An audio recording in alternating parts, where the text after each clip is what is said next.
Comrades, power. Power, resign. Last but not least, our seventh demand is that the office of the president immediately, we, the Gen Z, representing the nation of Kenya and people across all generations, we commit to continue with our right to protest.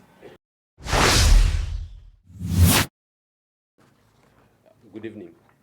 My name is James Wanjeri, Advocate of the High Court. I sit here representing my client, Mr. Boniface Mwangi, who earlier this afternoon was arrested by the police. On my left is his wife, Njeri Mwangi, and on my right is Mama Evans Kiratu. Mama Evans lost her son, who was shot using a tear gas canister. Now, a letter was presented to state departments, including Parliament, the National Police Service, the Kenya National Commission of Human Rights, and the Office of the President. This letter was received by all these offices. And if you look at this letter, it stated, and it was giving a notice of a march that will be happening today at 11 a.m. And it says, we'd like to notify you that at 11 a.m. on Thursday, we have invited all Kenyans to present a petition to the Office of the President at Harambee House to demand justice for our fallen heroes. We shall then proceed to Parliament to lay flowers in memory of our brothers and sisters. We will carry flowers, photos of the heroes, and our national flag. We will convene at Kimathi Street, then march through Moi Avenue to Harambee Avenue, where we will present the petition before proceeding to Parliament Road to lay the flowers. We look forward to being provided with police protection. Now, this letter was received by the police. Unfortunately, earlier today, instead of the police providing the protection, instead of the police coming to guide the protesters, what we saw earlier today is that tear gas was used, ammunition was used against these same protesters. Now, Mr. Boniface Mwangi is being held at the Kamukunji police station. What is this charge? Causing disturbance and incitement. Yet, the reason he was going to the street was laid out and it was given to the government. He has followed the law with regards to what he needed to do. And he's not the only one who's behind bars. Evans Kiratu's auntie and uncle are also at Central Police Station. And his uncle is actually injured because in the course of being arrested, the police injured him. Article 37 of the Constitution is not a suggestion. Our Constitution is not a suggestion. It is very clear that every person has a right, peaceably and unarmed, to protest, to assemble in whatever place they need to. And the police have repeatedly said that notices have to be issued. A notice was issued. Why are they behind bars? That is a question we're here to ask. And as you've seen, it was very clear that a petition was going to be presented to Parliament and to the Office of the President. They were stopped from carrying out that constitutional duty. And when you hear what the President has been saying, yesterday the President was very clear. Those who have been arrested will be released. Why are we carrying out new arrests today? No one was injured on the side of the police. No looting occurred today. These were individuals who were exercising their constitutional right and they were stopped. I think we sit here because it is very sad that Kenya seems to be regressing, and more daily we see that our constitution is being treated as a mere suggestion. I will invite my colleagues here to read for you what this memorandum was saying so that we can determine what is it in this document that makes the government so afraid and causes them to actually attack innocent individuals, injure some of them, and as we speak now, they are not even receiving medical treatment. The lawyers are not being allowed to even speak to the people who are behind bars.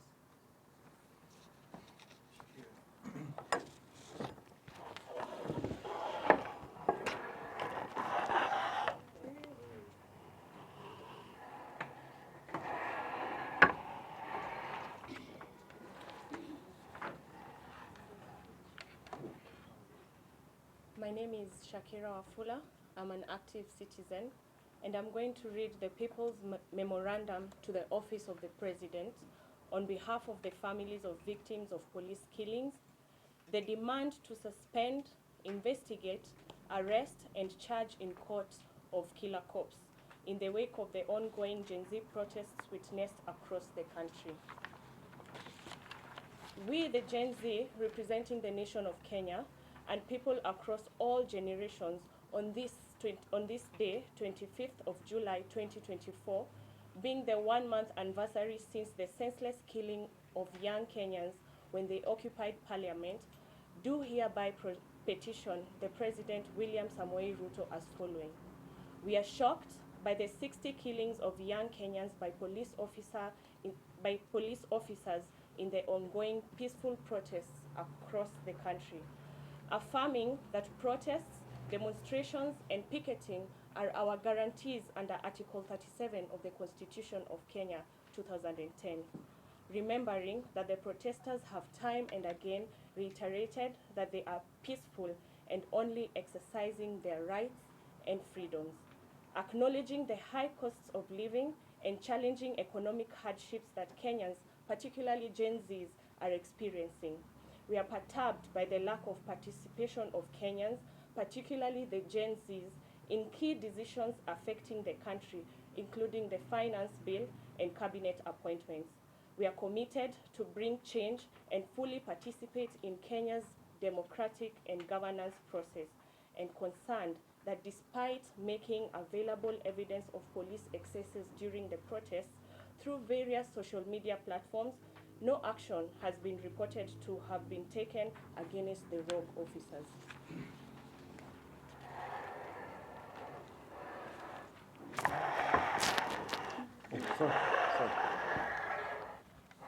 We are united as one tribeless, partyless, leaderless, and fearless organic group with a following across the country.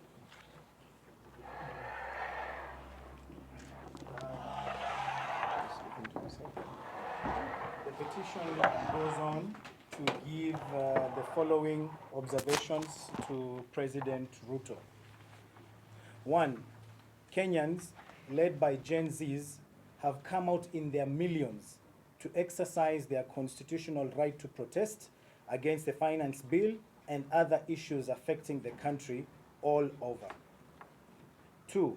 According to various reports and records, 60 Kenyans have lost their lives through police actions during the peaceful protests across the country.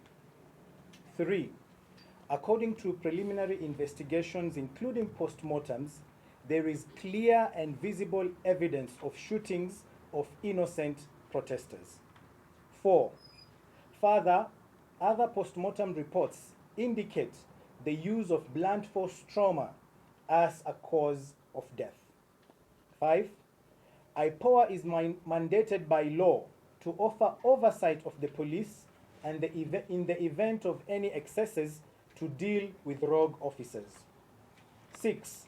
To date, we have seen no action taken by IPOA or any other institution indicating either suspension, arrest, or charging the said killer officers in courts. 7. As peaceful protesters, we have also noted a pattern of attempts to profile our fallen comrades as criminals without adducing any evidence. 8. In our resolve, we commit to continue with our right to protest and hereby demand action by the Office of the President to avert further killings. And 9. Continued failure by Office of the President to take action against rogue officers through the relevant institutions will be construed to mean police are violating protesters' rights, including killing them with the President's approval. The demands will be read by colleague.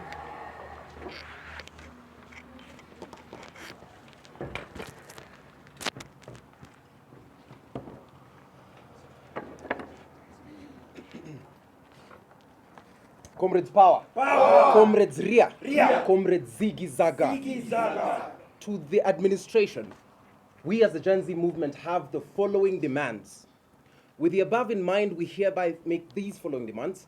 1, that the office of the president immediately issues a status report to Kenyans on the state of investigations of the 60 killings of our comrades in the recent protests.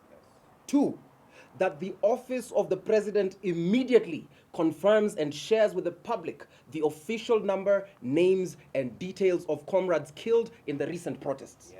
3, that the office of the president immediately directs all relevant institutions, including but not limited to IPOA, IAU, DCI, and ODPP, to collect evidence in the next 7 days of police excesses shared by Kenyans, particularly the Gen Zs on social medias. Comrade Power. Power. That the office of the president immediately calls for the suspension of all officers highlighted in the social media using excessive force pending finalization of investigations. Comrades Power. Power. That once investigations are complete, the office of the president immediately causes the arrest and charging in court of all rogue police officers for the murder and assault of protesters and journalists. Comrades Power. Power. 6, that the office of the president further calls for the resignation of officers in command, including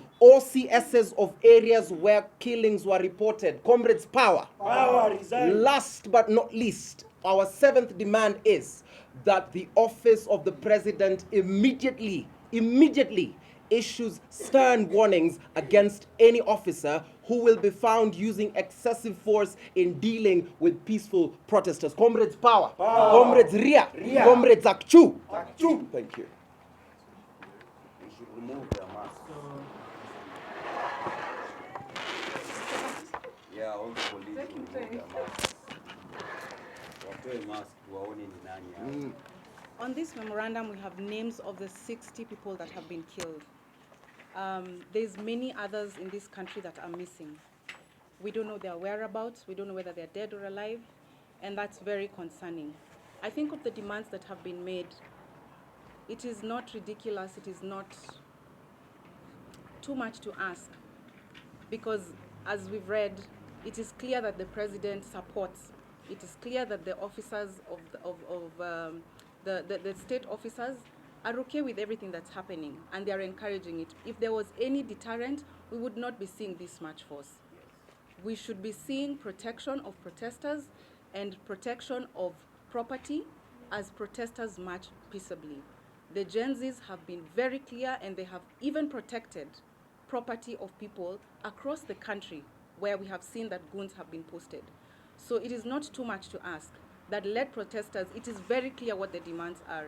These dialogues that are being called for, it's a question of action, and that's what needs to be done. That's what needs to be seen to be done.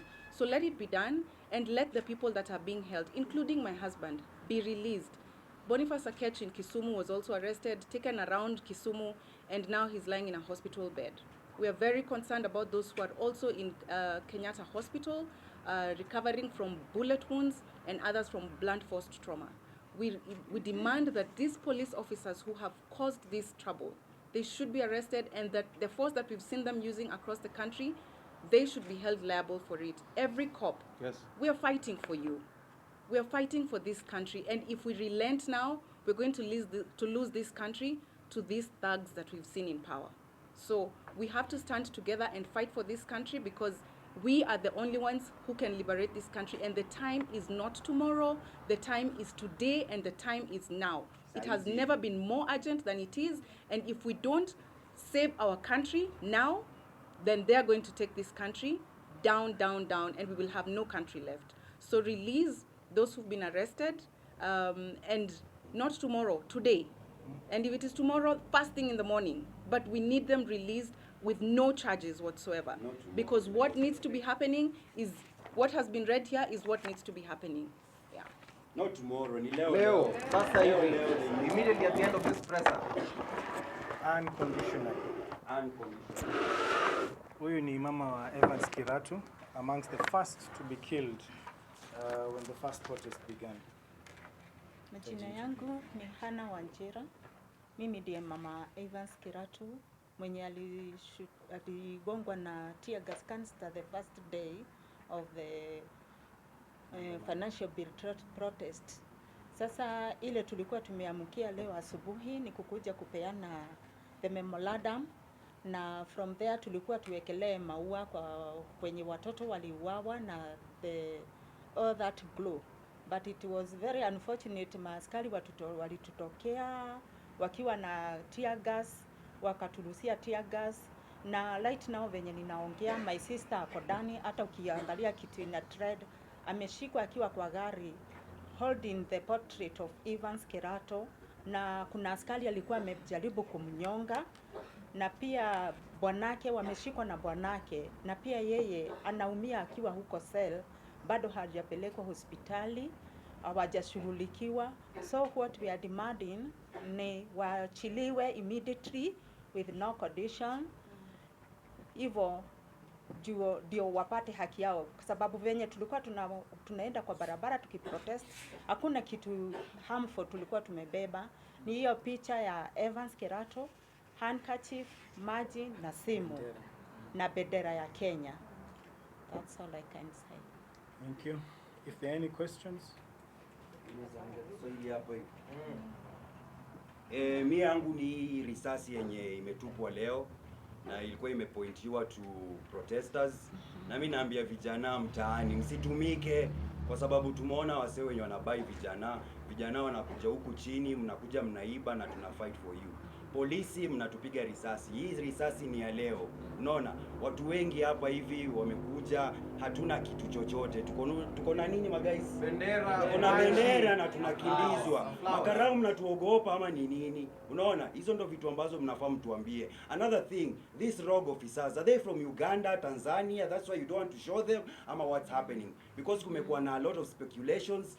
Soldiers were brought from Uganda and they came to Kenya. So tunataka kujua, aren't you arresting these people because ni Ugandans ama what are you guys hiding? Because over 60 people are dead and these are only the people who've been mentioned wako kwa social media. What about wale vijana wenye hawajulikani wako wapi? Sahi Kware imefungwa mpaka sahi, we don't even know what's happening over there. We don't know what the police you're doing. Sawa. You told us to write memo to you. Mumeandikiwa tunakuja. Mmeandikiwa sehemu ambazo tutapitia, mmeambiwa time yenye tutakuja, lakini instead of you guys coming to provide security, mnakuja hapa kutushika. Mara mnaangalia sijui nani amefund. Hii ni t-shirt. Mimi naweza chukua hii t-shirt niende nikaprintiwe na mtu yeyote. We don't need any funding. We only need Kenyans to come out and show themselves. Wale ambao mmekaa huko mmefanya coalition, just know we have over 8 million Kenyans ambao hawakupiga kura. So you should be asking yourselves, why did these people not vote for you? Either Ruto or Raila. Why didn't we vote for you? Ask yourselves. It's not about nusu mkate sahi mmepata sasa mmetulia. Ask yourself, those 8 million Kenyans wako wapi? Na mavijana, tuchukue ID, mavijana, civic education, we need to understand MCA kazi yake ni gani, MP kazi yake ni gani. All these CSs tunafaa kujua kazi zao ni gani. That is what I can say for now. Mimi naitwa Yasa. And one thing we just want to communicate very clearly, that we are rejecting, absolutely rejecting that cabinet that has been proposed. Yes. And we are telling the members of parliament, Reject. those names will come to you. Yes. The way the finance bill came to you. You must reject. Reject the cabinet, all of them. Tumekataa. And we are saying in one voice, Yes. that sisi wa Kenya tumekataa serikali ya nusu mkate. We don't accept it. Yes. And we are going to mobilize the people to come out clearly and openly to reject that cabinet. Kwanza hiyo ofisi ya sijui Yeah. the first lady and the second lady imerudishwa. So mnatucheza, the Sawa. bill imepita ama imepunguzwa?